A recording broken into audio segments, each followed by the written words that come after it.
ગેસના ભાવ માટે એમ કે કહીએ કે મધ્યમ વર્ગને બહુ તકલીફ પડે છે। આ ગેસના ભાવ અવારનવાર આવી રીતે વધતા રહે છે તો મધ્યમ વર્ગનું જે બજેટ હોય એક ખોરવાઈ જાય છે, ખાસ કરીને લેડીઝ માટે। લેડીઝને આજે બધી વસ્તુમાં દૂધ, દહીં, છાશ જે રોજિંદી જરૂરિયાતમાં દિવસે દિવસે ભાવ વધે છે તો પછી લેડીઝ મેન્ટેન કેવી રીતે કરે?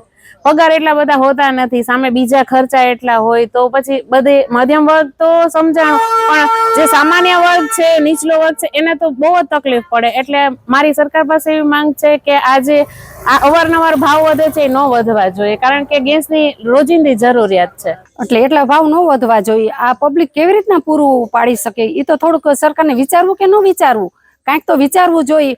હાવ આવા ધુંબા જ મારે દરેકમાં ભાવ વધતા જાય। એક કોઈમાં ક્યાંય ભાવ ઘટ્યો ખરા? તો પગારમાં કઈ એટલા વધતું નથી, મજૂરી કરતા હોય એનું શું સમજવું? એ કેવી રીતના ઘરમાં પૂરું પાડી શકે?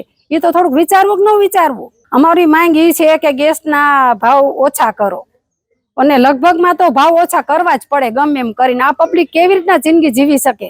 ગેસનો ભાવ ફરી વધારો ન આવવો જોઈએ। શાકભાજીના, દૂધના બધું એટલું બજેટ વધતું જ જાય તો અમારે કેવી રીતના મેન્ટેનન્સ કરવું? ભાવ ઘટાડવો પડે ને, તો પગાર વધારા એટલા કરો સામે। ગૃહિણીને બહુ જ તકલીફ તો પડે ને, બધું મેન્ટેનન્સ તો કરવું ગૃહિણીને જ કરવાનું હોય ને પહેલા। એ તો ગૃહિણીને જ ખબર પડે કેવી મુશ્કેલી, સરકારને એવું ધ્યાન તો દેતા ન હોય, વધારે છે બેઠા બેઠા ભાવ।